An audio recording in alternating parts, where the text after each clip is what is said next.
and audience.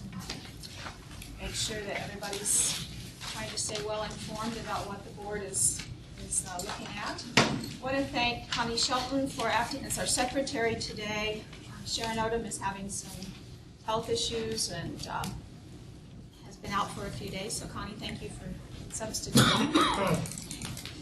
I will start today with the shared governance statement, and I want to emphasize that I'm not putting these out to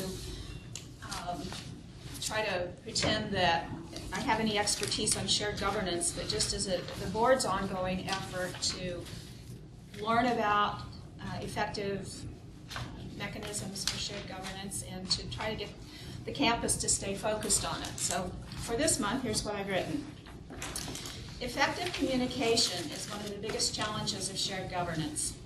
When I hear statements like, I didn't know about that, or I wasn't consulted, I start wondering where the mechanisms of shared governance need to be lubricated.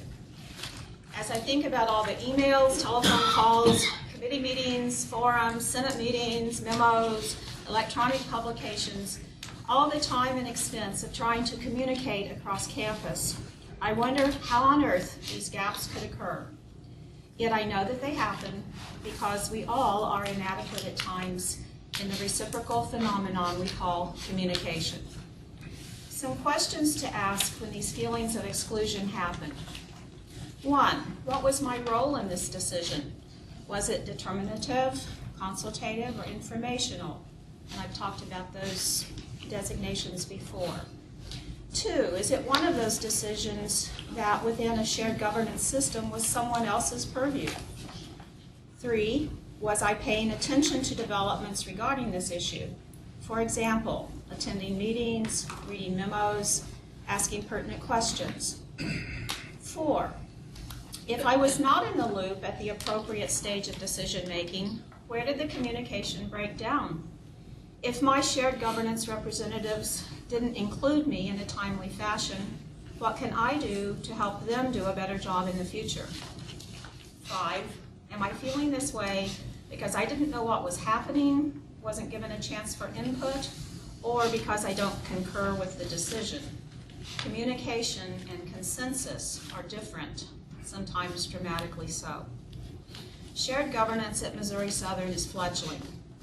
Even as it matures, it will never be perfect because our communication will never be perfect. All we can do is be proud of the progress that has been made, commit to continual improvement, expect accountability, yet refrain from blaming when things don't go smoothly. That will be published on the intranet.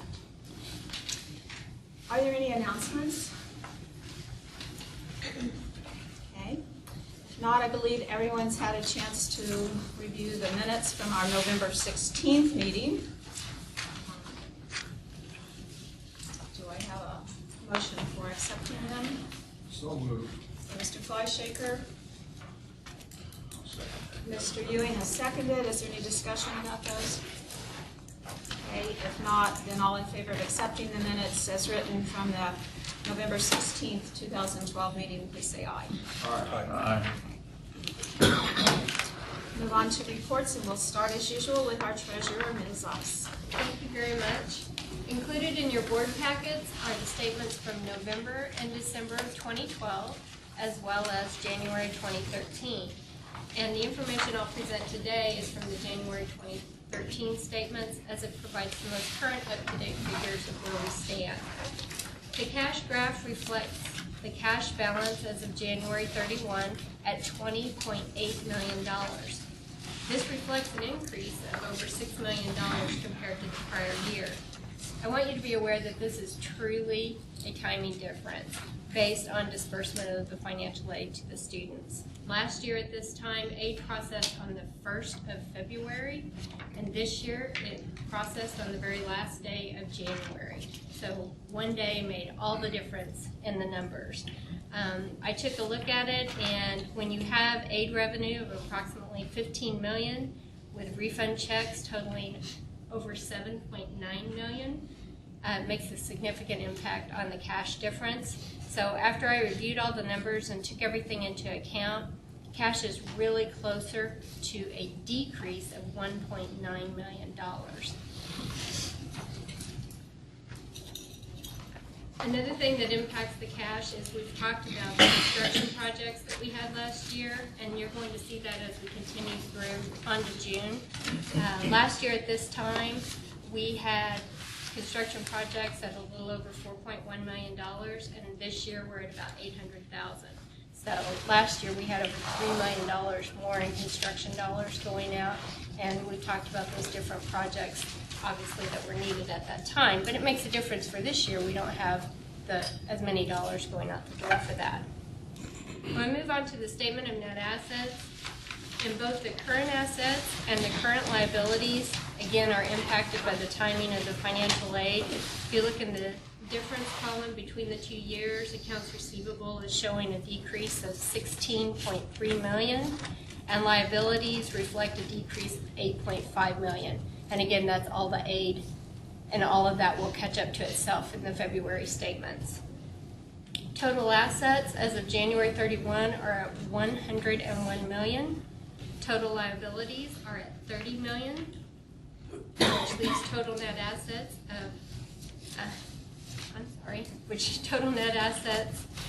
at the end of January, sorry, I lost my number there, of $101 million.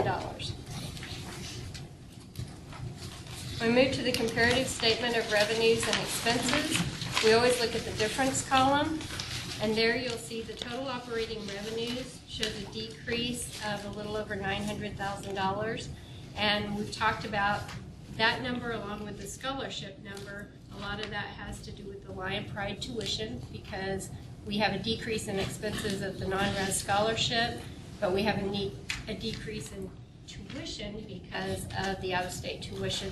Those two numbers pretty much offset each other. The appropriations reflect an increase of $44,000. At this same time last year, I was reporting that we had a decrease of over $900,000. So we're very thankful to actually have a little extra dollars this year.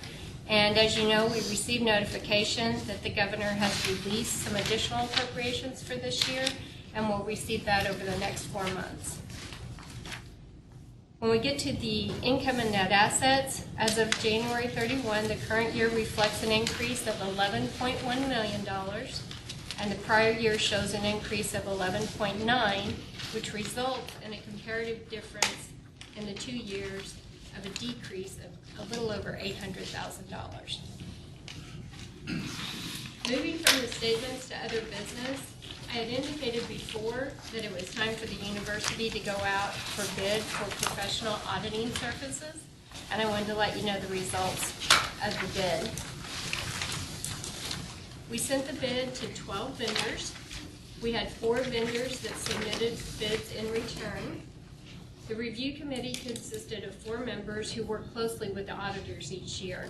And I want to take a moment to thank Debbie Dutch Kelly, who's the HR director, Becca Diskin, the financial aid director, and Al Stadler, who's the CIO, and myself for their participation in reviewing the bids. All members voted unanimously to select BKD for our auditing services. And they were selected due to the following criteria. They have overwhelming audit experience with higher education, their staff's experience and continuing education and training. They service many Missouri clients that provide unlimited resources to draw knowledge and experience that we can draw upon. They are the 10th largest CPA firm in the United States. The superior past service history and positive ongoing relationship with the university, and they continue to improve services by embracing new auditing techniques, which they bring to us each year when they're reviewing our records. So I submit to you that we have selected BKD for our services, and that will be a 1-year agreement with 4 years renewable. Do you have any questions about the statements or the audit bid? Linda, you might say, tell everybody about that extra money that was released, the $225,000 limitation to go to and everything. It's not to the general fund. It is not for the general fund. We were directed, Kofi had provided some information. We have 4 different criteria that we can spend that additional money on. I'm trying to remember, hang on just a moment. Do you have that? I've got that, but I need to locate it. The main thing is it's definitely not, it's in programs working, it's not in things in general revenue, nothing like that. No, it does not go to the general revenue, but many of the things that the 4 things that we could spend the money on, we're already doing a lot of those things already. It's things that we've spent money on. We've talked about an innovation grant. We've also talked about the class redesign that we've done. And I'm trying to remember the other 2 categories. The scholarships. Some of the governor's primary initiatives. So there's some tightness to that. There is some tightness to that, but we are appreciative of the money, the release of the funds. I mean, it definitely helps offset some of the costs and some of the things that we've already been doing. Any other questions? So if I understood you correctly, then February's statement will give a more accurate picture of where we truly are in terms of cash. Yes, everything should catch up to itself within February. It's really just the timing truly of one day makes all the difference. I was so hopeful this was accurate. Okay. I move to accept the treasurer's report and also to approve of the budget, the auditing selection that has been recommended. Second that. Okay. Mr. Anderson has moved that we accept the treasurer's report and the auditor's selection. Mr. Fleischicker has seconded. Any discussion? Okay. All in favor? Aye. Thank you. Motion passed. Okay, thank you. Mr. Yost, Vice President for Business Affairs. Thank you. I'll start with a brief construction report. There are 2 projects that are on our docket right now. One, we are wrapping up the mansion annex renovation that is being done by our physical plant and IT staff, and that should be completed probably late March, early April, which will be housing the University Relations and Marketing Department. So we think it will be a great addition to that facility. The second one is, if you were around last week, we had a press conference down on the outside, down by the creek, and we're going to collaborate with the City of Joplin in getting a Missouri Department of Transportation grant, and we were successful with that. So we're going to construct a trail along the bottoms, the flats down by the tennis courts, all the way to the creek, put a pedestrian bridge across the creek to the theater, and then ultimately to the mall. So it's going to be about 2,000 square feet or 2,000 feet of trail. Like I said, it's going to go down by the tennis courts. That's where it's going to originate. They'll start that project. The City of Joplin will be the folks that will be putting the trail in. They'll start that project late this fall. So hopefully by the summer of 2014, we should have that trail complete. Missouri Southern's portion of this will be installing the lighting along the trail. We're currently looking at possibly solar lighting to make it a little more eco-friendly here. So, we want to express our appreciation to the City of Joplin for their assistance in securing this grant. We feel this is going to be a great addition for our students and our employees, as well as the City of Joplin. So, big thank you goes to them. And finally, the budget preparation continues. We're still in the preliminary stages. Things change hourly, I should say, because things happen right before we went to lunch today. So the board, as you know, met this last Monday. The board budget audit committee met on Monday to discuss the possible tuition rate, which that will be deferred to a later agenda item at this meeting. Any questions? Okay, if not, thank you. Mr. Brueggemann, athletics. Thank you. I wanted to give an update on our linebackers, obviously our largest group as far as booster supporters. Currently we have 304 members, which is an increase from 244 last year. We have 96 new members as of right now. This Saturday we will recognize our linebackers through Linebacker Appreciation Night, including a chili feed that starts at 4 o'clock in Young Gymnasium, and their recognition ceremonies during the games at 5:30 and 7:30. As well as we'll be having our launch party on April 9th of this year for the next year's campaign. We already have 5 new members, even though we haven't started the campaign yet. So 5 new members is already a good start. I did include in your report the different sports, so you can read through that when you have an opportunity, as well as upcoming events for the next month. We have about 40 or 50 events over the next month that will be occurring, including alumni socials and so forth. So that is all included in your report as well. As far as the NCAA goes, we had the national convention last month. President Speck, myself, Julie Wingert, and Dr. Marcy Archer were all in attendance. There were 2 controversial subjects. Both were defeated. One was adding universities from Mexico into the NCAA as member institutions in Division II. The second was deregulation of NCAA compliance to assist compliance officers. That was defeated. Not that they want to give them more work, but there were some questions maybe in what they were proposing as far as the deregulation goes. So that occurred in January. ISSG blueprint review update. All the subcommittees have turned in their documentation. That's currently under review, and in the next month and a half, we'll be meeting with the chairs of each subcommittee to finalize the reports and then submit that to the NCAA for our ISSG and blueprint review. As you know, Julie Wingert has taken another job on campus, and we wish her the best. We have hired a replacement for her that will be starting on February 25th, named Rachel Burleson. She has excellent background in Division II as a student athlete, a head softball coach, assistant athletic director. In her career, she's previously worked at Kenyon College, Northwest Missouri State, Oklahoma Panhandle State, and Western Colorado State University in Colorado. So we're excited to have her joining us in the next couple of weeks. We did receive our NCAA Agreed Upon Procedures Audit Report back. BKD was the auditing agency for that. We had 38 areas that were reviewed, and it's available if you'd like to read that. We passed with flying colors with the mention of improving regarding the documentation of campers during summer camp, so it was a very good report. I did want to mention our thoughts and prayers are going out to the family and friends of the passing of Sue Ann Richardson last Saturday night. Sue Ann was a 40-year employee of Missouri Southern as a switchboard operator. If you didn't recognize her voice, you certainly would recognize her face. She also has worked in the athletics department at her will call table. So she'll be sorely missed, and we express our condolences out to the family and the friends. Last couple of items. We have the inaugural MOSO Trivia Night, sponsored by Freeman Health Systems on March 28th, starting at 6 p.m. We're looking for additional teams and sponsors. I have included that with your packet, so you can take a look, and if you think you're pretty brainy, that's not the right thing to say, but we all do, but we'd love to have you get a team together. I know Rod Anderson's already challenging folks to do that, so we look forward to that event. And I think actually Dr. Hand also maybe will be helping us out.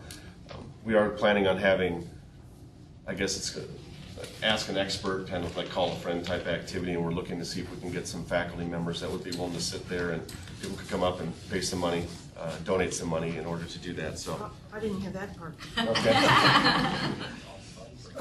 I guess she's quite the trivia nut, so we're excited to have that. Finally, a special thanks to our many endowment donors, such as the Roper Family, Elks Club, Sally Beard, Bob Laptab, William Williams, and many others. We did recognize them on February 7th at a home game against SVU. Our endowments have grown over the last 4 years from five endowments valued at $129,000 to currently 18 endowments valued at $328,000. And it's due to the support of all those folks to create those, and we continue to do that on a daily basis. That concludes my report. Are there any questions?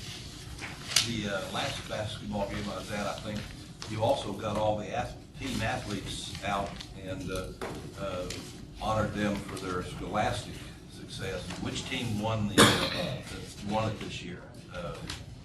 Oh my goodness. Was it Volleyball. Volleyball Yeah, defeated track, yeah, volleyball. and volleyball did. men's golf It's beat different. baseball. Those are historically been That's good competition with that. absolutely. Is this sports trivia or just trivia in general? It's general trivia. We'll have different categories, including Including sports? there'll be sports will be one category. History, Joplin history in particular will have its own category. So Brad Malk has helped with that part. That's the only reason I That's- know. that's- yeah. Brad Belk has helped us, so you know it's going to be good. So we've got a Board of Governors table with that. Evidently. Not that we've got the intellect to do it. You know, when he said if you consider yourself brainy, it didn't That's not the consideration. Didn't register, but if it's open to everybody, we might be. Okay. Any other questions or comments for Jared? Okay, thank you. Okay, then we'll move on to development. Ms. Graffman. Thank you. I'd like to start in the area of staffing and introduce, we have 2 new gift officers. As you may recall, Kevin Bryan moved on to his alma mater, and so we have his replacement, plus we knew we needed to expand the department to help support the students in the university better. So I'd like them to stand, please. We have Alyssa Bryant and Michelle Dupree. You may recognize Alyssa. She was our alumni coordinator for the past 8 years, so has tremendous connections and knowledge of our alumni base. Michelle has been with the Community Foundation of the Ozarks for the last several years, so a lot of fundraising experience and a lot of ties into the community, so they're making a great team, and they're already off to a running start. They've been here, 4 weeks now? I think this week it was 4 weeks, so we're excited to have them on board, and thank you both for coming today. Also, on the 75th anniversary, had a great fall semester, and we think we've kicked off the spring semester well as also in a good fashion. We had, this month, you may have seen advertising for a contest for lyrics of our fight song. If you've ever noticed, you hear our fight song played, but there's never been a lyrics. And we had a former music professor had actually written the song a number of years ago. And I have to credit Brian Frangzaglia in the music department who had this great idea. And the committee got together and started the contest, and we ended up with more than 100, am I right? More than 100 entries of fight songs. So we have a lot of alumni and friends who are very excited about this project, and it was really exciting. I was glad I was not on the committee that had to select the winning song, but that will be unveiled at our last home basketball games on February 21st, so hopefully you'll be there for that. Music department is going to have a group of singers that are going to sing it for the audience and the fans, and then everybody will get to join in, and there's actually going to be even a banner hanging that have the words of the fight song in it. They'll be a permanent addition to the Leggett Platte Athletic Center. So a lot of just a great fun thing that we're doing, and the family of Delbert Johnson, who originally wrote the song, will be honored as well. So we're excited about that. Spring Spree is going to be coming up in April, so mark your calendars. April 25th and 26th, we'll be having lots of activities on campus, ranging from a book signing for faculty, staff, and alumni who have authored books over the years, as well as a 5K run, another showing of the Patsy, which the theater department did a tremendous job this month with the Patsy, which was the first play that was ever produced at Joplin Junior College, and also a performance by the Southern Symphonic Chorus, so things happening there. In alumni, we had continue our MOSO mornings, which are our effort to reach out both to partner with the businesses in the community as well as reach out to our alumni. So going to businesses that have a large number of alumni that we're able to partner with, taking just donuts and coffee and goodies, Missouri Southern goodies, and athletics partners in this as well, and offers tickets when there's a home game coming up. So in the fall, when we would go do these, we would bring football tickets. Today we have tickets obviously for tomorrow's basketball games. So we had one this morning at Freeman. We have one next week at Leggett Platte. And the one at Freeman this morning, it was one of the great things. We had one recent nursing alum who came up and said, you know, she has graduated recently, is working in Freeman Health System now, and said, I'd like to come back and get my master's. Can I get some information on that? I said, absolutely, we'll help do that. And another person who had been a student who had stopped out and said, I want to come back. And so, you know, helping build those ties. So we're real pleased with how those are going, and we'll continue to try to reach out and do those. So, and on our electronic outreach on alumni, we're getting close to the 5,000 mark. I would say by our next board meeting, we might hit that mark for our alumni birthday emails. Remember, this was something we started in June to send out emails to those. Where we have an email address and we have a birthday, then you're going to get that email from us, and we're at about 4,700 now, a little over that. So, in development is the phone-a-thon, or the phone-a-thon portion of our annual fund. It's time. That kicks off tomorrow. We will have approximately 30 students who are making those calls. They go through training tomorrow and then start making calls from now through February 27th. We're actually in our third year working with Wilson Bennett, which is a company that specializes in this. They go around to campuses across the country, and we're just really thrilled with that partnership because of them and what they bring, the expertise, but also the technology. They bring technology that we wouldn't be able to afford to have otherwise that really makes it a stronger program. So 3 years ago, we made fewer than 3,000 calls during the phone-a-thon. Last year, we made more than 9,000 completed calls. So we tripled it in that time amount. So we're really pleased with that partnership, and obviously the contributions have gone up in likewise. So the in scholarships, we have some new scholarships. Wanted to point out a couple. One is the Maurice B. Vincent Memorial Scholarship, which is going to help dental hygiene. And one of the interesting things about this is that this actually started as a contribution from the phone-a-thon, which is exactly what you want. You started, this donor came to us through the phone-a-thon. We reached out, engaged the donor, and had some conversations with them, and they ultimately decided to make additional contributions, so that it would become an endowed scholarship. So we're real pleased with that. That's kind of how you want that to work. Engage them in the annual fund and then move them along. So the MLK Day of Service was a great success. We had 479 volunteers that contributed more than 575 hours of service to help with projects around the community in January, including helping with the rebuild Joplin House and also with Stars of Hope project that will benefit victims of Hurricane Sandy later in the year. In University Relations and Marketing, we have a new commercial on our Lion to Pride tuition rate. We know that's certainly a strong program with great potential in the future, so we've produced a new commercial for that, which started airing. It debuted on Super Bowl Sunday. So we felt like that was a great day to roll that commercial out and get that started. We also have a new commercial that's about to start airing in industrial engineering technology. That one is thanks to a grant that program received, and we're able to partner with them on that. And that actually features a student, a current student, an alum, and as well as an employer of Missouri Southern alums. So I think that's a great one. Also wanted to point out that we have some new billboards that are up. So you have some color copies of some of the billboards these are some recent billboards that have gone up that feature successful alumni. So you can see in these some faces that are familiar to you with Jim Jackson, who was a communications major here and longtime broadcaster and now county commissioner, Melody Colbert King, our mayor, as well as a teacher, a graduate from our education department. So really working on doing that. We're thankful for the partnerships from academics on helping find some of these individuals. So, any questions? Thank you. As usual, staying very busy, aren't you? We try. We'll move on to academic affairs and hear from Dr. LaPira.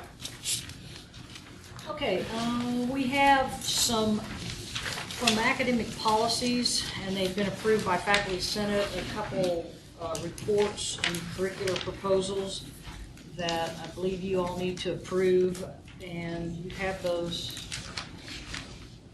in your notebook. Did we get those in advance? I believe so, yes. Okay. In your notebook, and they're pretty simple. One is just an elimination of a option, Oh, yes. as in English, and one is a course change. Yes, we did. Okay. Do you need a motion to accept those? So moved. Okay, Mr. Walters moved that we accept these as proposed. Is there a Second. Mr. Fleischaker has seconded. Any discussion or questions for Dr. LaPira? Okay. All in favor? Aye. Okay. All opposed? Motion passes. And then I provided you a handout of some of the things I'll be talking about now. And in the academic side, we're really excited about our first independent master's degree program, and that's the Master's of Accountancy that the MAC degree will begin offering classes June 2014.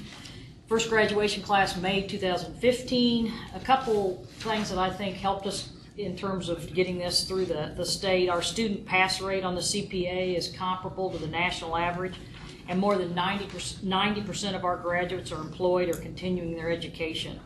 And again, this being our first independent master's program, we're really hopeful that this is the first of many.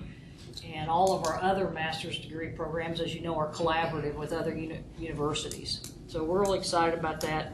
They're expecting from 15 to 36 students per year in that program. excuse me, I'd just like to thank you for your taking the initiative on that, and the School of Business for, I know it took a lot of work to get this moving forward, and that's really exciting. Yeah, and Dr. Grosbeck's here, and Several people from business.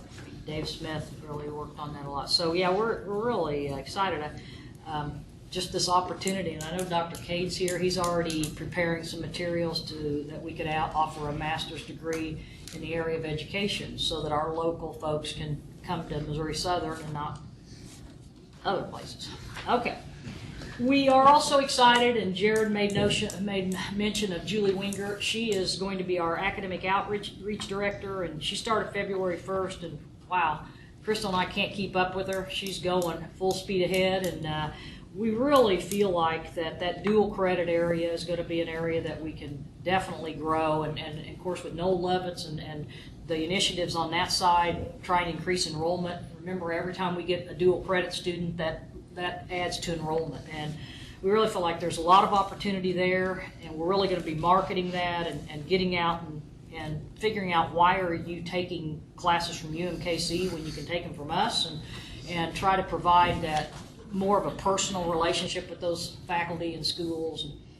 And then in addition, working with that innovative grant. Again, we talk about the governor's initiatives, and that's one of them, and she'll be directly involved with that, which is primarily saying, let's get those high school students in Joplin right now to take enough dual credit so that when they come to Missouri Southern, they only need 3 years to get out in the workforce. So it's really a collaboration of getting them out to work as quickly as we can. So we're working with that. Also, continuing ed is an area that she'll be working with. As most of you are aware, beginning in the fall semester, we have restructured the School of Health Science, Public Safety, and Technology. And what we'll see is the criminal justice moving to arts and sciences, while computer information science and engineer technology is going to be housed with the Robert W. Plaster School of Business. And the School of Health Science, we will retain dental hygiene, nursing, radiology, respiratory care, EMT, paramedic, and we continue to have these promising conversations with KCUMB as far as a medical school, possibly UMKC with a dental school, and this is going to allow Dr. Tia Strait to really focus on that. We have a lot of potential to grow in those health sciences, and her being the Dean of the School of Health Science is going to really allow her to focus on that growth. The first edition of our Focus on Faculty newsletter was in December, and we haven't met since then, yes. And so you all got a copy of that, and we're really, really excited about that. It's an opportunity, and I've said this before, but all over campus we have great employees and faculty, staff, but nobody knows about the great things they're doing. So we're focusing, of course, Crystal and I on the faculty side, and really giving an opportunity to say, look at some of the great things our faculty are doing, the publications, the various, well, everything, from music to art to books to poetry, and great positions and conference presentations. So we're really excited about that, and we are already, now that people have seen it, they're like, hey, what about? And so Crystal's getting emails regularly, and we're going to begin compiling that again. In April, Joplin High School has a teacher appreciation program going on, and Missouri Southern is going to be their partner for April, so we're going to give them all the high school teachers a goodie bag, and then we're also going to invite them out to Missouri Southern and hopefully begin to have conversation that will begin to collaborate. So our English department will talk to their English teachers, and we'll begin to see what's your curriculum like, and are there dual credit opportunities, and would you like somebody from our department to come speak to your students, whatever it may be. So we're looking forward to that relationship. And summer classes, this will be our first summer, and we're anxious to see how this goes, but formerly there weren't a lot of options in terms of when the students took classes in the summer. And to be competitive with other schools, we opened up a lot more options. So they can go 8 weeks, they'll have some options to go 4 weeks in June, 4 weeks in July, they'll have an option to go 10 weeks, to 6 weeks. We've got all kinds of options, and so we're real anxious to see how that turns out, what that does for enrollment and so forth. On the back are a couple announcements in terms of hires. We have already hired for next year a new department chair for nursing, Dr. Linda Korvik, and she's going to be great for our nursing department. And then in criminal justice, we've hired Dr. Wesley Fox. And then retirees, we've got Dr. Ann Wyman, who has been in the social science department, is retiring along with Tom Rutledge, who's been our men's track and cross country coach and an assistant professor in kinesiology. Resigning is Sheila Hart out of nursing and Tim Wilson out of criminal justice. And we're also going to have a new department chair in communications. Kelly Larson is going to go back to the classroom, and Ward Bryant is going to be the communications department chair. And I'll ask if there's any questions on that, and then I'm going to let Crystal talk to you about the update on program prioritization. But do we have any questions on my report? I've heard some discussions about, in terms of scheduling, that we're making some efforts to extend the number of hours per day that classes are available to students, more evening classes, late afternoon classes, so are we still in the process of Yeah, that? we are, and really utilizing more survey. You know, what is it you really want? Do you want evening classes? Because what we found is, we'll hear say, well, I think evening classes will go well, and then we offer one and nobody gets in it. So we really need to find out what do you want, and so we're seeing that in more of the departments. Anything else? I want to add what Dr. Buchanan said. I think it's absolutely great you got this master's degree in accountancy and education. Over the years before I even became affiliated, I've heard people from around Joplin say they wish they could stay closer to get these master's degrees, and I hope we even get more ambitious and more successful in that in the future. I agree, and having been an academic advisor for 31 years, and students asking me, hey, I want to get my master's, where do you recommend? I could never say Missouri Southern. I was saying Pitt State, William Wood, and now I can say Missouri Southern. I like that, so.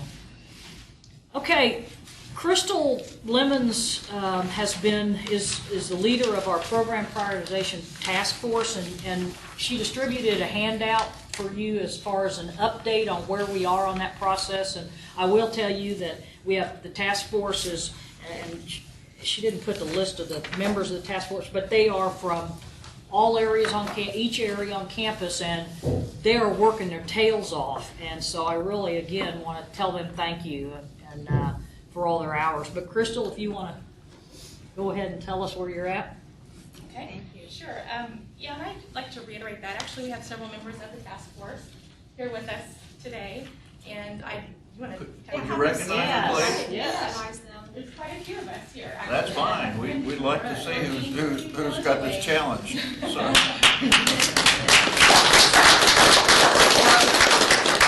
We knew going into this it was going to be an incredible amount of work for everyone, so. Absolutely. So, as you know, we've decided to undertake a campus-wide program prioritization process. We started this back in August 2012. President Speck appointed a task force to work through evaluating and reviewing every program on campus. Of course, I'm honored to chair that. And so I wanted to give you an update of what we've been doing and kind of what we're looking ahead to do. Okay. So as Pat mentioned, you should have just a couple of pages. I'm going to be brief as much as I can. There to kind of go with me, just an update summary page, and then just a listing of the programs that we decided to review. And by definition, a program is basically any unit on campus that will consume a resource, whether it be staffing or just operational funds, whatever it is. And so we've got quite a large listing of programs there. And you can see that in your program listing, I've kind of divided those into academic programs.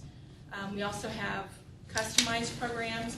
The customized programs some of them have an academic component to them, while there's another component that may not be academically related. And so they really are kind of a different animal in and of themselves. And then from there we get into the non-academic areas, and that includes business affairs, student affairs, athletics, and development. And so we've got kind of an attack a little bit to kind of chunk this up and to look at certain programs all at once and hopefully make it a little bit more streamlined for the task force in terms of reviewing all of these different programs.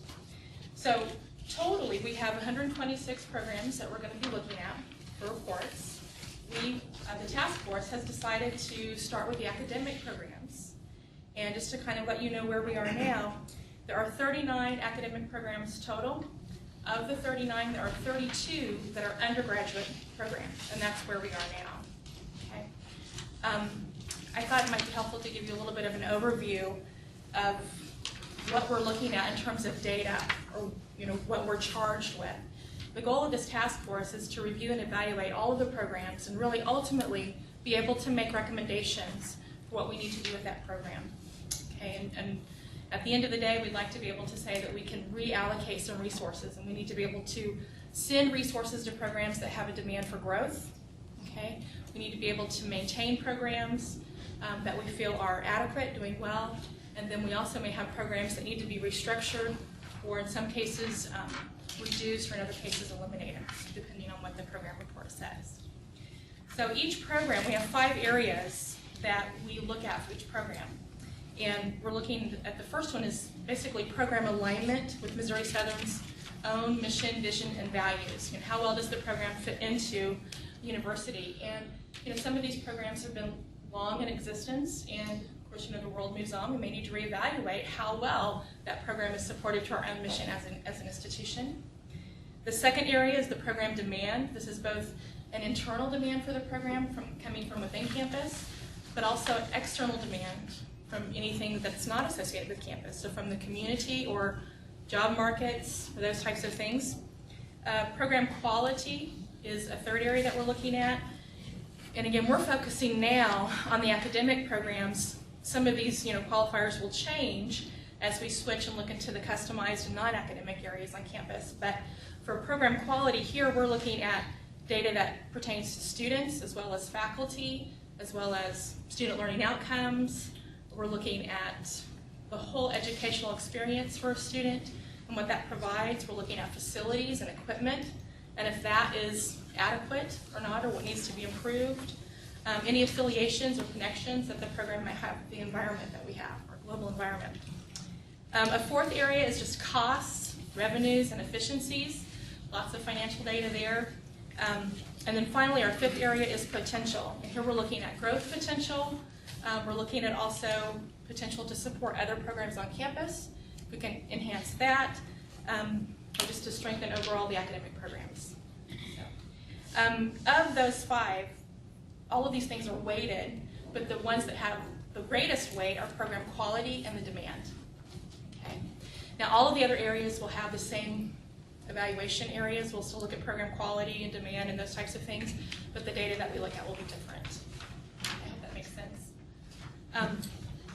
We had to decide as a task force when we looked at our academic programs, what did we want to use in terms of comparative data? And so, some of the things that we're looking at, of course, would be enrollment numbers and graduation numbers and faculty resources, cost per credit hour, those types of things. We do a lot of evaluation of the data in terms of looking at averages and means and how we rank, in terms of efficiency and all of that. So we try to look at data from as many different ways as we possibly can. It's not just a linear way of looking at a particular program. And that is in addition to all of the narrative parts of all of the program reports that we look at as well. So there's a lot of information with that. With that, what you have in front of you is kind of an updated timeline. And so you'll look on the kind of first sheet there, and it talks about the original phases of program prioritization. And right now we're in phase 7. That's the part that's highlighted for you. This is the original timeline that we adopted as a university back in August. And so that's where we are now. And this is the work of the task force to review all of the programs. We are looking at an extended timeline now that we're actually into this process and realize the magnitude of what we're doing and the time that it takes. We want to make sure that we are donating enough time and are diligent in the work that we're doing. And so we are going to be looking at an extended timeline. The original timeline was that the task force would have a report to President's Council by April 1st, and we've extended that at the bottom. You can see that to June 15th. Lots of reasons for that, again, but we want to make sure that we're diligent with what it is that we're doing. The task force has been very busy You can see the list of meetings that we've already had, plus the ones that we have plans for. This is probably the most active task force that I have been on to date. So lots of time involved, but again, we want to do the best job that we can. And so I presented that extended timeline to President's Council, and I think they're on board with that as well to allow us to do that. And if I may, I've been asked Dr. Speck to try to have the President's Council's recommendations to this board by August, when we have our first meeting of the new academic year. Absolutely. Okay. I guess that's a summary of where we are and kind of what we've done thus far. Crystal and I visited the other day about this, and again, to thank the members of the committee. They're looking at 5 programs per week, or per meeting, per week? Per week.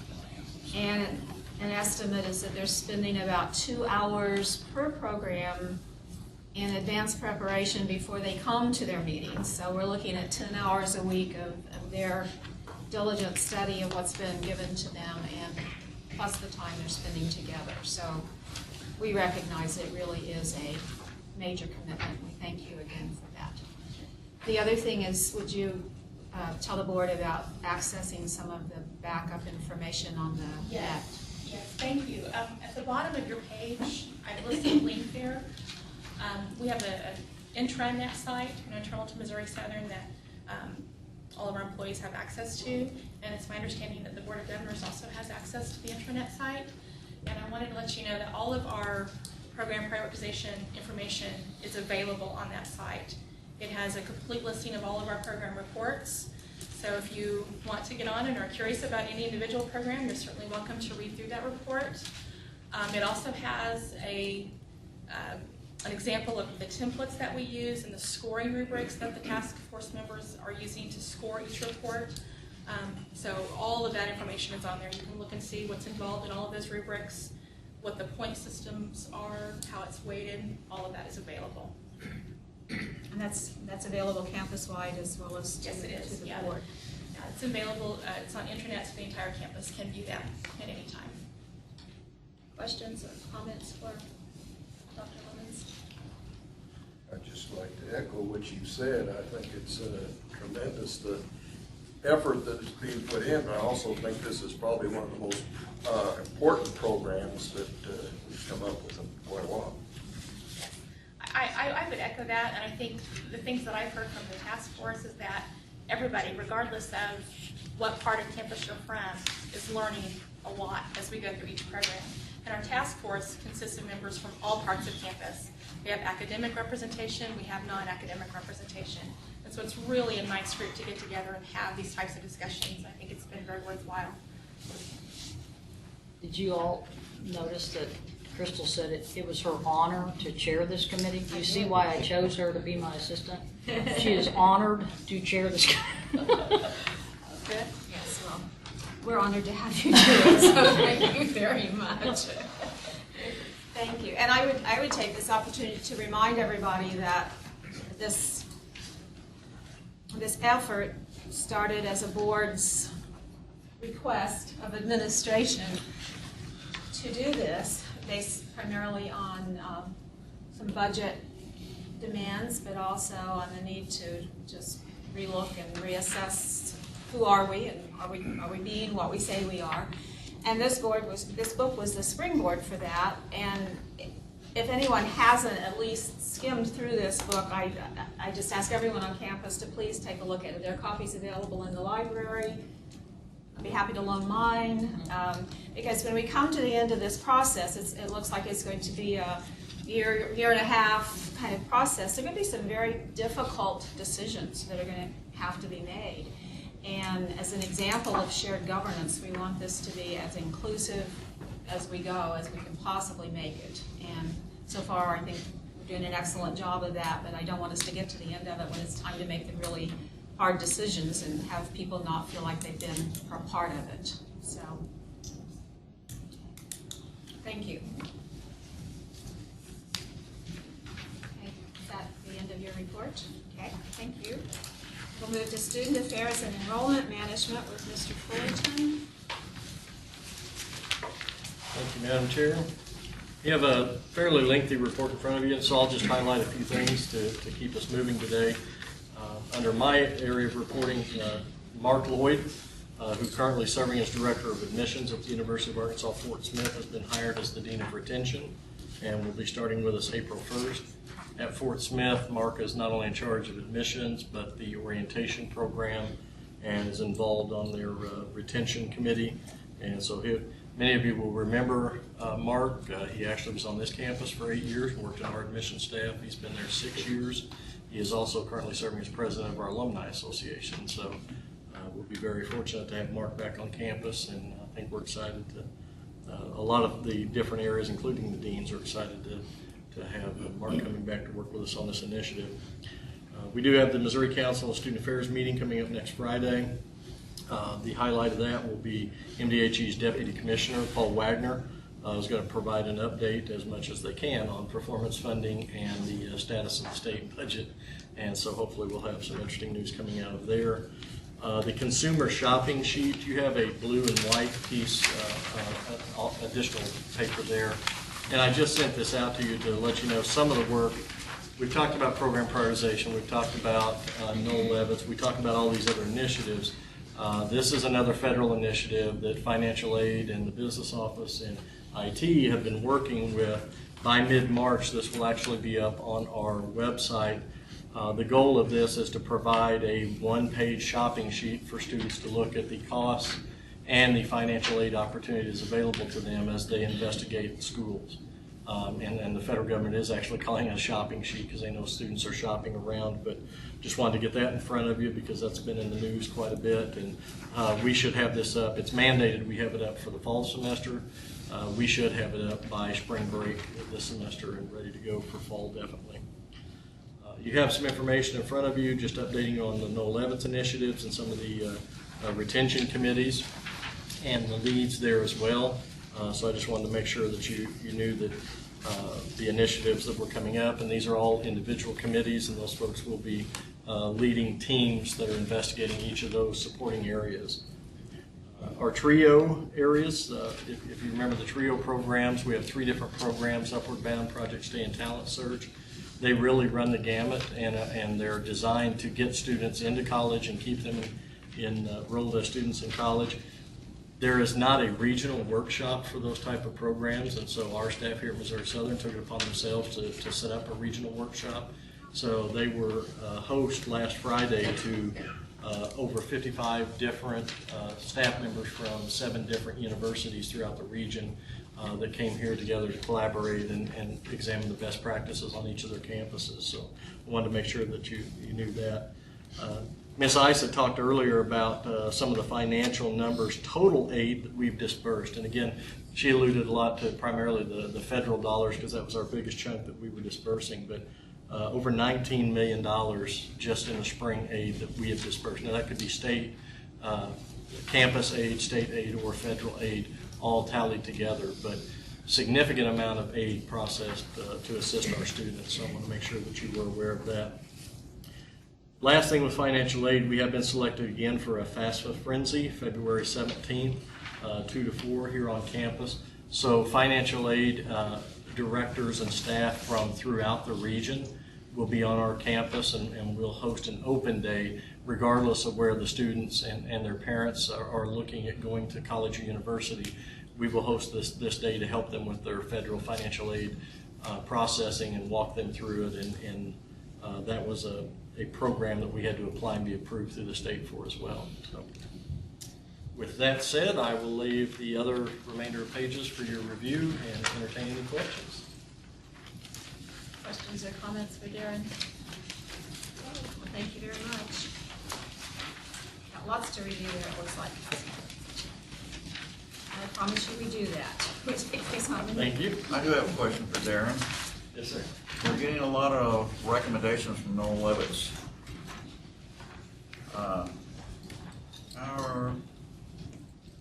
I guess I haven't heard a whole lot about how we track progress on how we're doing on the recommendations.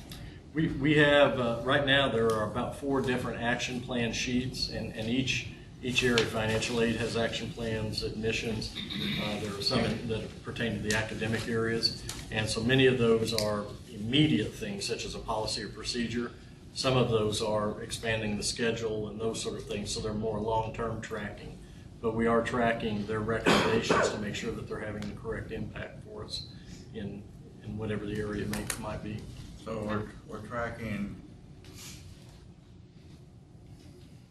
Similar to the line. Fulfilling the recommendations or implementing them, but we're also we're tracking the impact later on what they do for us. Exactly, similar to the Lion Pride tuition, where we're able to look at numbers prior to that and after that. Each of those action plan sheets, it does have what is our status, has that been implemented, or are we still investigating, or is this still pending, even a committee work? So with each of those action areas, they do have a breakdown of what the status is on those. We'd be happy to get you an update. You're preparing, I think, an in-depth update on that. We'll be for doing a retreat. PowerPoint presentation Okay, and thank you. So that- probably more information than Yeah, you'll care to they've have. been doing so many things, I think it'd be good to hear. Yes, all I think of we have a that full package. hour to. Thank you. You bet. I would ask you to keep watching the federal budgets. You know, the president has put a budget out there, and so again, the politicians in Washington are discussing that back and forth, and what happens between now and mid-March on whether a budget is actually passed or not could have impact on some of the financial aid dollars that we receive. Pell is fairly secure for this coming year, but the supplemental educational opportunity grants and the work study dollars could see some significant decreases if a budget is not agreed upon in Washington. Thank you. Thank you. Then we'll move on to Dr. Hand, report from the Faculty Senate. Senate met Monday, February 4th for our regular meeting. Dr. Speck and Dr. LaPierre gave reports that sparked several conversations. The visit of the scouting parties for KCUMB and the UMKC Dental School was a hot topic. The members of the Senate encourage and look forward to positive decisions by both schools. The Senate continues to follow the progress of our tenure document. Administration says it's still being examined by legal counsel. The possible purchase of $500,000 worth of signs worries the faculty, especially since promotion compensation was at risk and reduced by about half due to the university's budget concerns. Noel Levitz continues to report that the strengths of Missouri Southern are the academic programs and the faculty. It's important to note that faculty have taken pay cuts on 3 fronts in the last several years: summer school compensation, online teaching compensation, and promotion pay. Not every pay cut affects every faculty member, but every pay cut is felt in someone's household. Many senators felt that the policies for granting emeritus status and the proposed ideas can be significantly improved. Discussion continues on this topic amongst senators, especially senators that are considering retirement in the near future. The success and future of both UE 100 and Communications 100 were also topics of interest. We're glad to learn that a committee has been formed to study UE 100. The sudden breakup of the School of Public Safety, Technology, and Health Sciences caused many senators to question the administration's commitment to shared governance. Some members of the campus community sent questions to me to send to Dr. Speck regarding his interpretation of shared governance. These questions arose from the distribution of an article he wrote that Dr. Buchanan referenced at the last board meeting. Dr. Speck gave a presentation at Administrative Council yesterday, or 2 days ago, yesterday, but faculty in attendance felt that his presentation didn't address the real issue, which is what does shared governance mean at Missouri Southern. He has agreed to write more about shared governance and said he will distribute it to all employees. We're hoping that from his writing we can determine what we as faculty should and should not expect our roles to be in the future with respect to governance on campus. I distributed a copy of the shared governance statement at the beginning of this meeting. This statement has been approved by the Faculty Senate, the Staff Senate, the Student Senate, the President's Council, and the Board of Governors. The Faculty Senate Executive Committee has asked me to confirm whether or not the statement represents board-approved policy that should be adhered to in university management practices and, in fact, in all university practices. So we would like you to comment on that, I guess, as soon as I'm done with my report here. I'm almost done. In conclusion, Joy Dorkin and I will attend the Missouri Association of Faculty Senate's meeting this Monday and Tuesday, along with officers from senates across the state. We'll be lobbying at the state capitol on Tuesday. Paul Wegner is also coming to talk to us on Monday nights. And the next meeting of the Senate will be Monday, March the 4th. So I guess I'm asking for you to make a comment on this document that comes from the internet website, our website. Well, we haven't had a chance to discuss that because I didn't know you were bringing it to the table, but my immediate reaction is it's already been board approved, so I don't see that as necessary. Any other thoughts on that? No, not for me. Okay, we'll take that back to my committee. Thank you. Any other? How does the faculty perceive this institution recruit students to be in your classroom? Excuse me? How does the faculty perceive that we go about recruiting students as far as resources to recruit students to be in your classrooms, to pay the bills, to keep the lights on? Well, we suppose they work and get financial aid the same way we went to school. But there is an old adage, it takes money to make money. In other words, it takes somebody to create customers, which is your students. So I think that, you need to keep in mind that there's resources that's got to be spent to bring these students to this institution because the competitiveness has never been greater. So you're referencing the faculty's concern about signage We'll just or any no expenditure? levels in particular. We're not No talking about levels. those bullets or those signs. We're perfectly happy with the signs that whoever brought the pictures up. We're talking about the signs that indicate now you're on campus. I mean, we think that you should be able to tell when you're on campus or not, and that's the one money issue that we're having right now. And we wouldn't mind if we weren't told last year that there was no money for anything. And now suddenly this money appears and just makes us wonder, is there money or is there not money? Well, yes, I hear that, but there are also many different slices in the pie of the budget in terms of how we have to spend money. And so glad for these discussions, but I agree with Mr. Anderson. We have to spend money sometimes on things. Well, we agree with that. I mean, it's just like any kind of advertising. You have to advertise to get people to buy your product, and we certainly understand that. But you're not going to have a product here very soon. Lots of us are to the place where it's time to retire, or we could retire, or we could stay for 10 more years. But, I mean, why would we want to if we never know what's going on? If we never know, do we have this money? Do we not have this money? Are we getting a promotion? Are we getting a raise? What's happening? So I just think you should know that faculty are feeling restless. Dr. Han, I've got a question. It's not quite tied into this.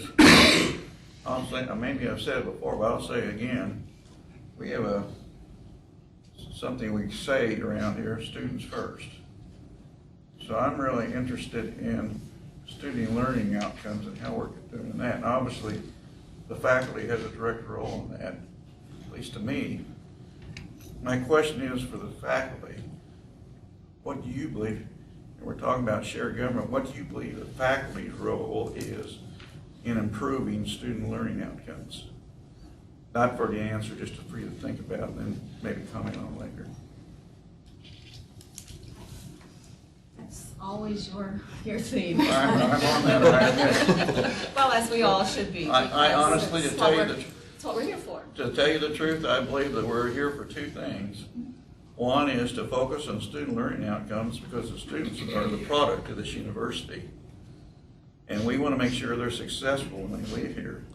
And the second thing I believe that we're here for in trying to give them a good quality education, we're here to try to make sure that we minimize the financial cost to our students too. And I think we're trying to do that. But the learning outcomes I think are becoming more and more talked about, not only here, but throughout the United States and other areas of the world. Well, I don't want to remark about that. I want to remark about something else, and it has to do with some articles that have been in the chart, some opinion pages that the faculty need to get back to work instead of, worrying about shared governance and that sort of thing. Every one of us does our 40 hours a week or whatever we're supposed to be doing in the shared governance and all the working with the Senate and committees. That's on top of what we usually do. So, I don't know how they got the idea that we were spending all our time not working, or if that's what you think maybe we're doing. But I know I spend 40 hours a week with my students. Let me, if you think I'm directed in that respect, no, I'm not. When I'm, I don't teach here, but I've taught, and sometimes I'm not I put a lot of effort into teaching, but what people learn from me maybe is not as good as I think. And so what I'm saying, that we all need to be focused that what our students learn is the best that we can give them. And it was not directed at effort at all. Well, I'm sure you could ask any faculty on campus and they're going to say the same thing. We want to give them the best that there is and the best that we have. But sometimes we can talk it, and do we walk our talk in trying to figure out ways that we can prove what our product is? And that's I'm conscious of that from my point of view, that I ought to think about it more. And I guess when I think about it, I talk about it sometimes too much. That is, Dr. Buchanan says that is becoming an issue with me. I think there's another area that she brought up, and that's the faculty wanting to know our financial status. And I think one of the problems we have is that that's always going to be a question. Obviously, we're dependent on what the legislature and the government allow. Tuition, we can set the rates, but we don't know what our enrollment is going to be, so it's always going to be a question. We can't give definite answers on some of these things, and I can understand the frustration of the faculty, and do we have money or not, but we don't know ourselves frequently, or at least not until certain things take place. I think the legislature always waits till the very last week of the session to go ahead and approve a budget, and then usually, at least in recent years, the governor has set aside a certain part. So they're going to have to understand that there is a certain amount of uncertainty, and as a board, we have to be careful that we don't agree or allocate funds until we at least have relative certainty we're going to have them.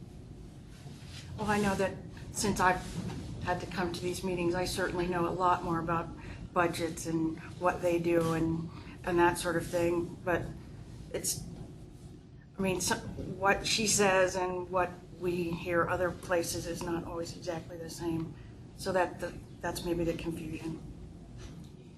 You're looking confused, Dr. Lapira, so perhaps this is something that further discussions between I didn't know I looked administration and, I'm sorry. I guess being the administrator that oversees the academic side and the faculty, I have to say that I want to just be cautious of saying the faculty. It just, that bothers me, because in the position I'm in, I have lots of faculty that do not agree with these things. And so I guess I just want to be careful when we say, I think there are some faculty that feel this way, there are some students that feel this way, there are some staff that feel this way, but very rarely is it all faculty, all students, all staff. And so I think sometimes, I don't want you to get a jaded version of faculty, because there are a number of faculty that probably these issues, they don't even think about them. They just do their jobs in the classroom, and that they don't think about it.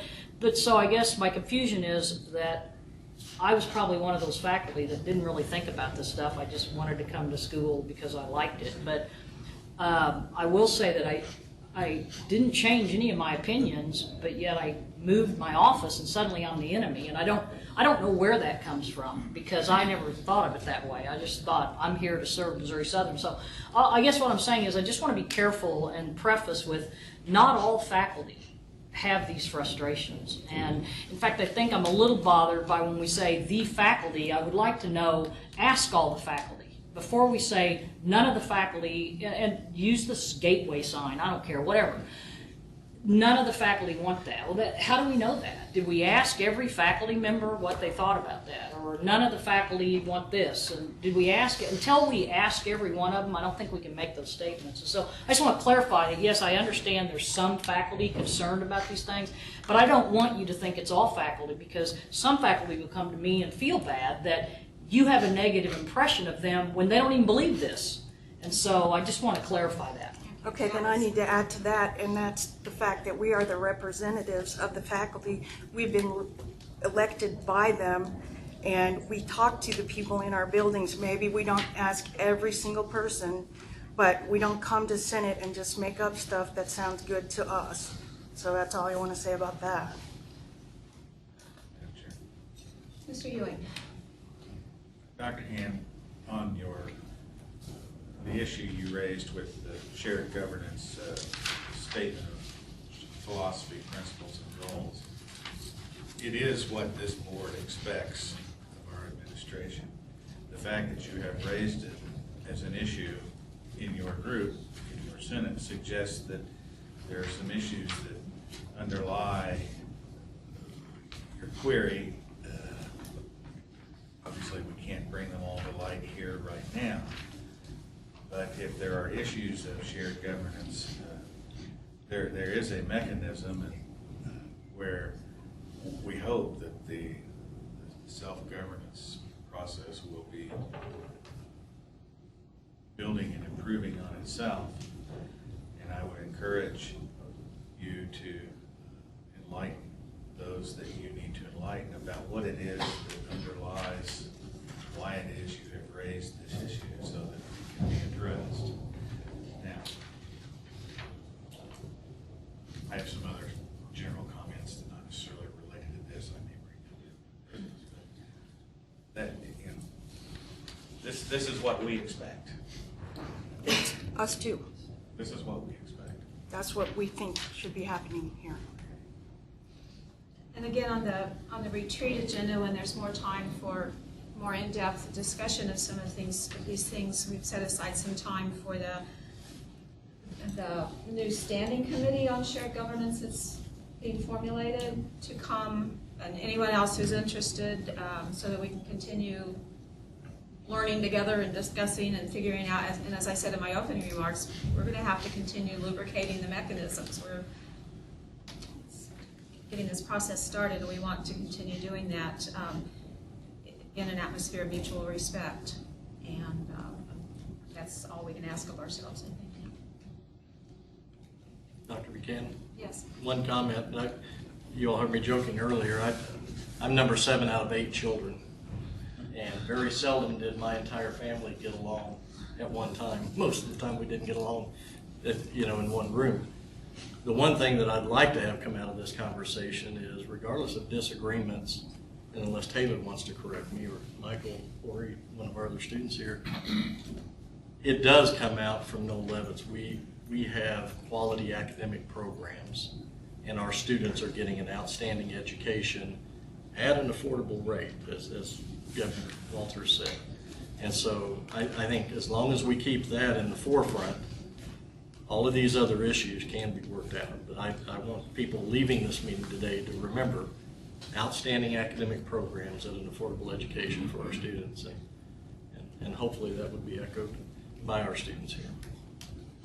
Madam Chairman, I did want to make one other comment. I am familiar, Dr. Hand, with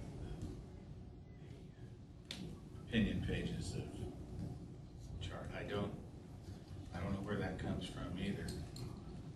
This board knows that there is more to being a professor here than simply showing up and teaching. We as a board and all of the structure that supports you as faculty demands a lot of you all, more than simply showing up in the classroom and teaching. And if somebody suggests an opinion page that you ought not to be doing that extra work, they're simply wrong. Because we understand it needs to be done. Because if that work's not done, there's no reason for you to show up and teach.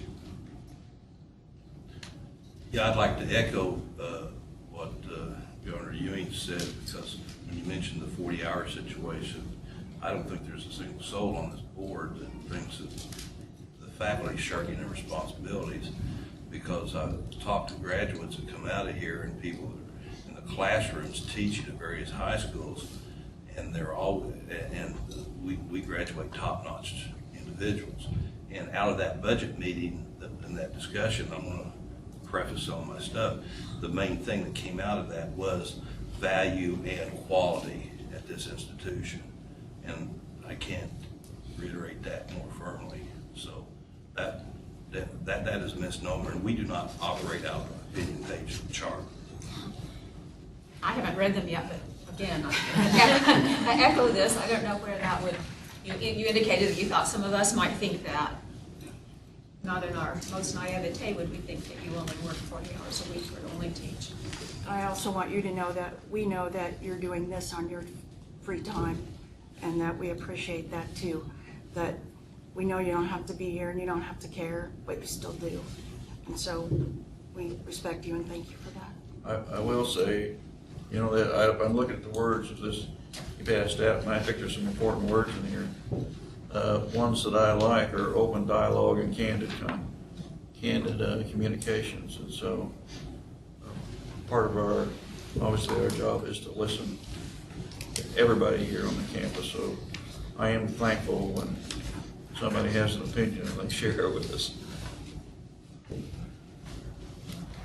so it sounds like there's room for more dialogue in several areas there. Anything else for Dr. Hand? Okay, thank you. We'll move on to Ms. Arwood to hear from the Staff Senate.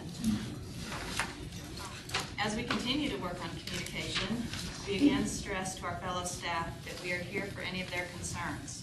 Our administration has shown they're approachable, and we are thankful for the voice we have been given. Continuing with our new tradition of guest speakers, at our January meeting, Darren Fullerton gave an overview of the Noel Levitt's project. Believe it or not, there are departments on campus that are still in the dark about its purpose and the progress that is being made. Then, just this week, Bob Harrington shared some insight on how the campus is incorporating some of the landscape elements from the master plan project to enhance our overall visual appeal. It was very well received. Prior to our meeting this month, we asked the Senate to bring forward new ideas, none too big or small, for new projects. There were so many excellent ideas, we had to devise a ranking system, and we'll focus on the projects that the majority support. I'm looking forward to sharing those results at our next meeting. In closing, I would like to remind all staff they can submit votes for this quarter's Southern Service Champ Award electronically via the link on the Staff Senate website. And then as I was thinking, I have to add on to this, we have had more interaction with the Student Senate the last couple months than we've ever been in existence, and I cannot say how impressed we are with the caliber of the representatives we have encountered, and I think we as a university should be very proud. Yes. We've had that same reaction. Any questions or comments for Michelle? Okay, thank you. Keep up the good work. And with that said, perfect segue to our student representative. We have a new person today. Taylor Haas is joining us, so we'll turn the table over to you. Thank you very much. First of all, I'd like to thank the praise from Mrs. Arwood. Secondly, I'd like to echo the thanks from Dr. Hand to the Board of Governors. This is your time, and we really do appreciate the time and effort that you put into that. I'd also like to echo the thanks from the Board of Governors to the faculty. We recognize that the faculty puts a lot of effort into our educations, and we really do appreciate all the hard work that they put into our education. In terms of my report, I am the Student Senate President, so my report will have a lot more detail there than the rest of the student body. But I'll start off with our Campus Activities Board.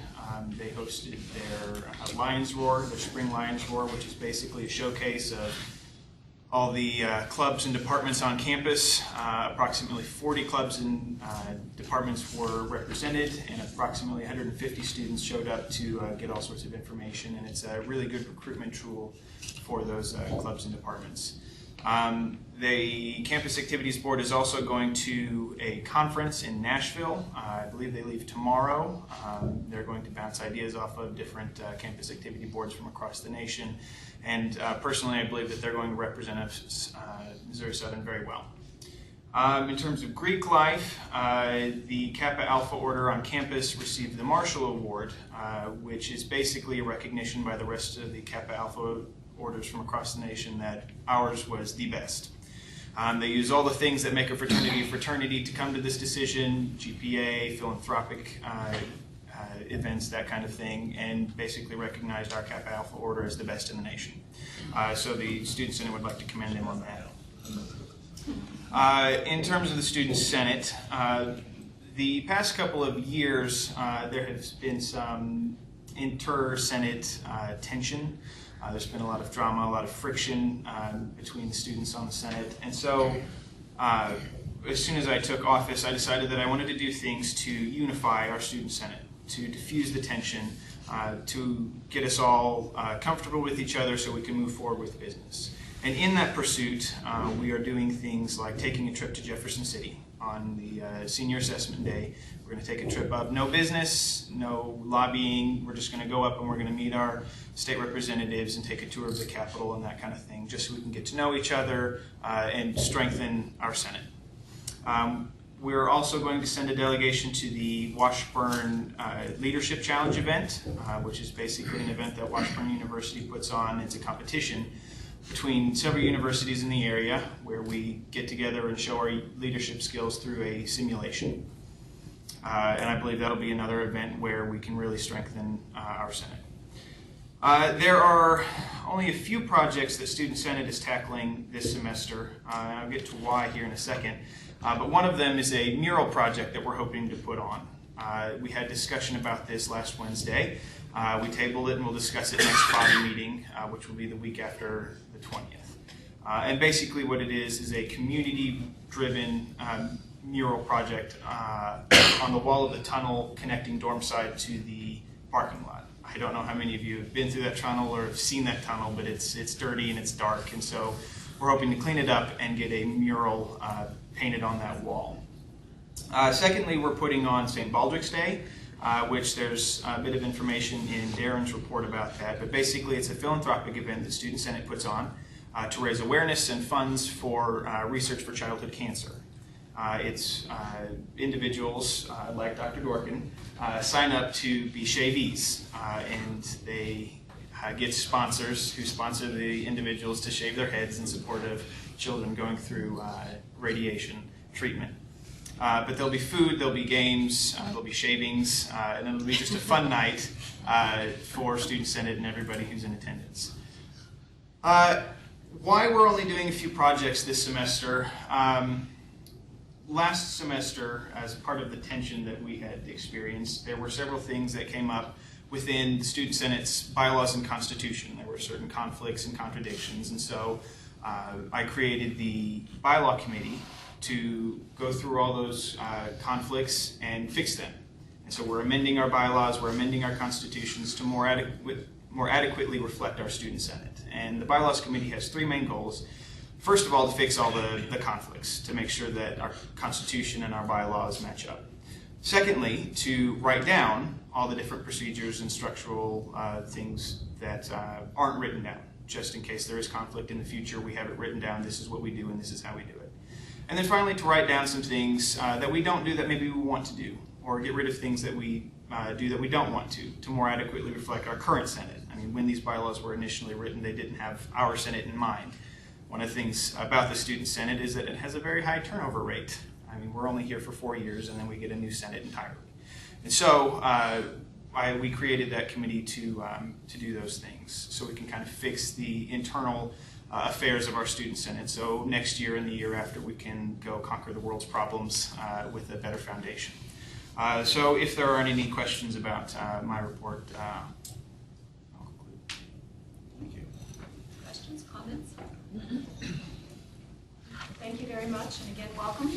Glad to have you. It sounds like you are being very responsible young professionals as well as students. terms of board committees, two that I know of, the Personnel Committee of the board did meet in January with Dr. Speck to review this year's performance goals and objectives. And as I think most of you know, we set forth some things at the beginning of each budget year, expectations and things that he wishes to accomplish with his team. And so we looked at those and status, and the monthly reports that we get generally keep everybody posted on progress there. And then the Budget Audit Committee met this past week, and I'll turn that report over to Mr. Anderson, who's chair of that. Well, as conversation of this meeting goes on, it's all about the money. And that's what our discussion was. We had about an hour and a half conversation, and it was basically preliminary works with what's coming down the pipeline on budget issues. And Rob just made the comment that it changes daily with the legislature in session. And I noticed today that they were not going to go with Medicaid expansion, was probably the biggest job program that the state would be seen in a number of years, which definitely would affect students going to TIA's department and the growth of health delivery. But be that as it may, we did have some needs that we had to take care of during this meeting. There was discussion on faculty and staff salaries with hopes of increase, and also of the contribution, the increase of the Mosher's requirements, and it's substantial. And so we're going to be dealing with that as numbers come in. But the task at hand today is in regards to tuition, to set the tuition.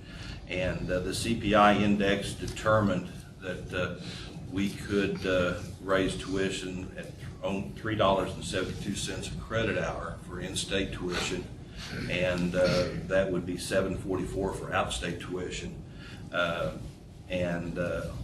This still represents a good value with $173.20 for an in-state student coming to this university. So with that, the committee voted unanimously to pass their recommendation on, and I bring that form of motion that we establish the tuition for the next semester of $173.20 for in-state and $346.40 for out-state.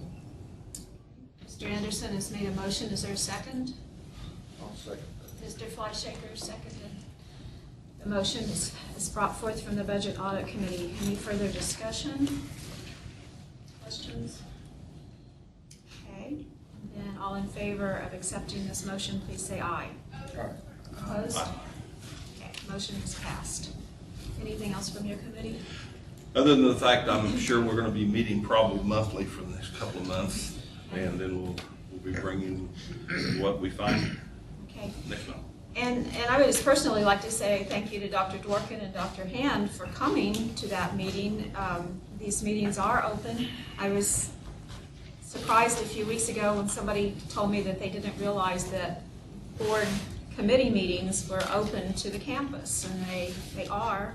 The only time we close them is under the Sunshine Law when we have something that needs to be discussed in an executive session or a personnel matter. So please, as we go forward with these budget discussions, and we also talked that night about that the Budget Advisory Committee is actively involved in this too. So these decisions are not being made in a vacuum by some administrative secret task force.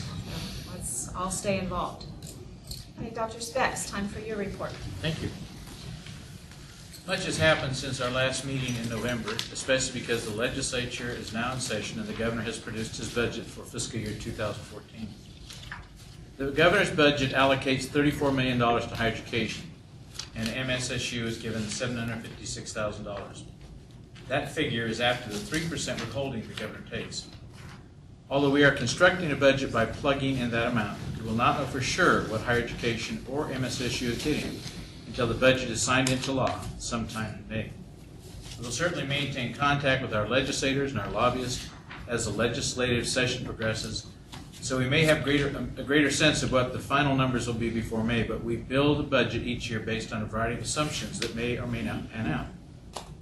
Is that correct, Mr. Hughes? Yes, sir. And now, I just said this, do you want to tell me what you told me in terms of what you got in email right before we came?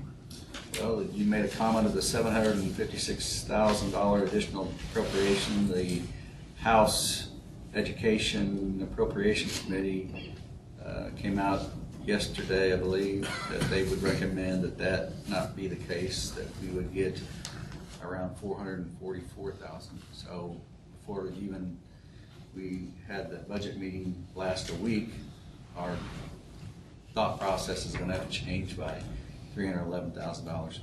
So they cut the higher education budget, their proposal cuts it by $14 million. The total additional amounts to the higher education was $34 million as recommended by the governor, and the House recommended that it be dropped down to $22 million. $20 million. $14 million, okay, good. But they're still in negotiations. Yes, that's right. Yeah, we're a long way from being done. We're a long way from being done.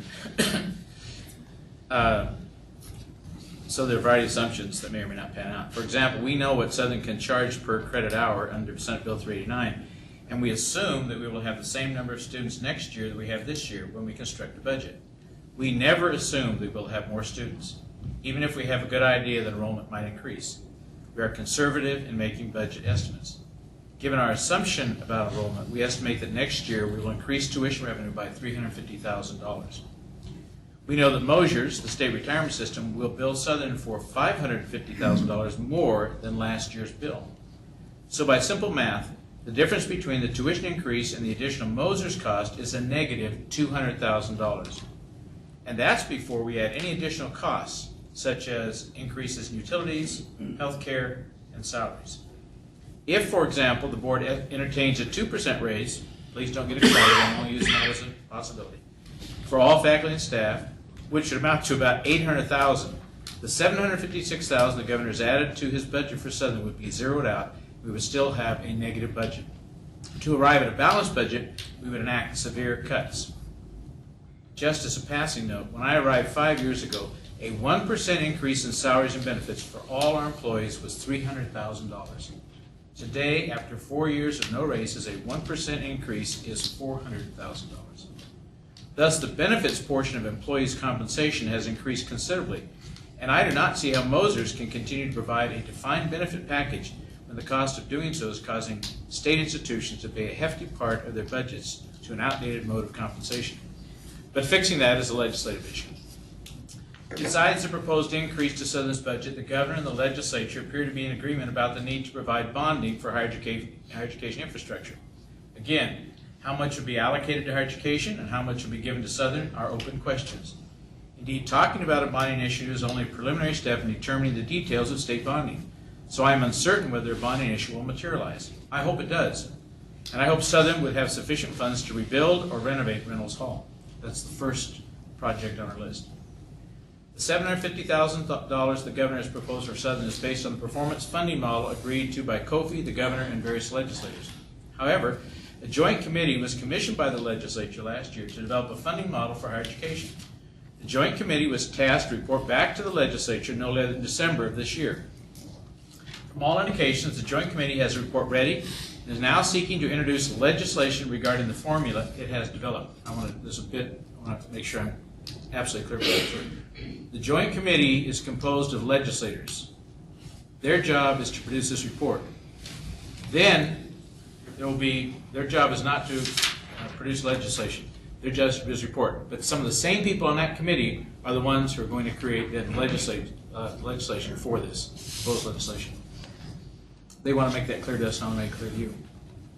Kofi has reviewed the formula and provided the joint committee with suggestions for amending the formula. Without going into a great deal of detail, the formula is complex, and in its current form uses formula funding to cut from each institution's base if the institution fails to meet all 5 performance standards. I am solidly opposed to that. From the start of the discussions about formula funding, Kofi has been clear that performance funding should pertain to new resources, that the base should be held harmless. We will see what shakes out with the Joint Committee's formula. The governor is on campus Wednesday to educate people about health care reform We are pleased to host him in the Plaster School of Business. One reason healthcare reform is such an important topic for the governor is that his budget assumes the legislature will endorse the federal plan. If I understand the governor correctly, in the absence of healthcare reform in Missouri, federal funds will dry up considerably, because the premise of the federal plan is that it would replace the current payment system. If a state does not endorse the federal plan, which will be the new payment system, a state will have little recourse in recouping healthcare costs. Please take what I have said as a layperson's view of what the governor said. As he himself acknowledged, healthcare is extremely complex, and in fact, he spent about 45 minutes with a group of us explaining the need for healthcare reform before the press conference. Legislative proposals for guns on campus, yearly drama regarding state funding for higher education, President Obama's call for more accountability for higher education, the advent of MOOCs, and a variety of other proposals for delivering higher education instruction, continuous press about the extraordinary cost of higher education and students' unconscionable debt, national goals for 60% increase in graduates by 2020 or 2025 in the face of declining economic support for higher education, questions about support at the federal level for student loans, the status of the credit hour as the standard way to measure charges for courses, and a variety of other issues all point to the fact that we are in a time of significant change in higher education. Crystal and I were talking lunch about this credit hour issue. It's really, I think, going to emerge as a very important issue, and I'm only saying what I think here. I don't have any crystal ball. I think in a decade there will be no more credit hours at all. And that raises all kinds of issues about how you charge for your services, what about professors, because we pay them on credit hours essentially. It has all kinds to do with, then what are you going to do in terms of determining if students are not getting credit hours? How do you know when they've learned something? That's a huge debate, and I think we ought to be considering that debate as we move forward. Much of the change is pressure downward on higher education because, frankly, higher education as a whole has been slow to respond positively or adequately to calls for reform. People in positions of influence have become frustrated with higher education's inability to turn the ship in a different direction. And now they are taking part in steering the course of the vessel. We can philosophize about the course of events, but I personally believe we lost the opportunity to take the major initiative in responding to calls for reform. For example, the first edition of Dickinson's book on program prioritization was written in 1999, 14 years ago. The second edition, the one we're using, was printed in 2010 and is based on a variety of universities' experiences in using Dickinson's model. During those 14 years, many universities have tinkered around the edges with reforming curriculum. When the president of Arizona State University, Michael Crow, took the beginnings of the Great Recession seriously and began cutting doctoral, master's, and bachelor programs, the higher education community was shocked.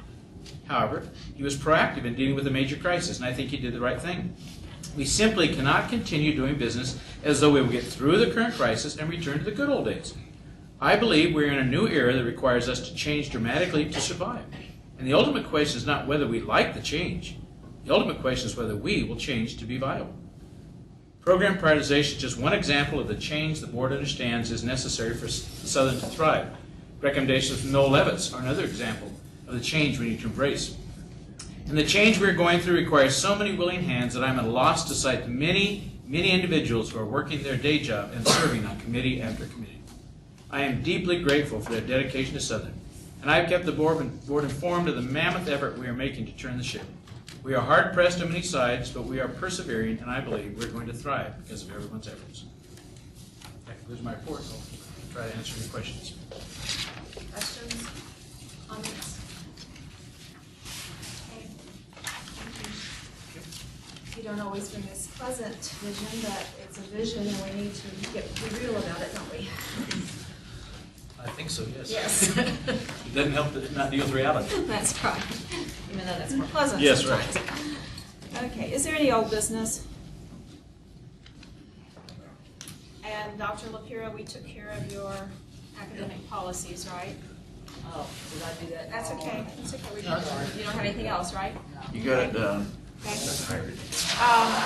Future meeting dates. March is the traditional time for the board retreat, and we're doing things a little differently this year. We will meet for our regular board meeting from 4 o'clock until approximately 6 o'clock on Thursday, March 14th, and then be in planning and discussions all day on the 15th, starting at 9 o'clock in the morning and going until we get finished, probably 5 or 6 o'clock that evening, including working through lunch. So it will be a long day, but no Saturday commitments. We'll see how that works out, if we have sufficient time.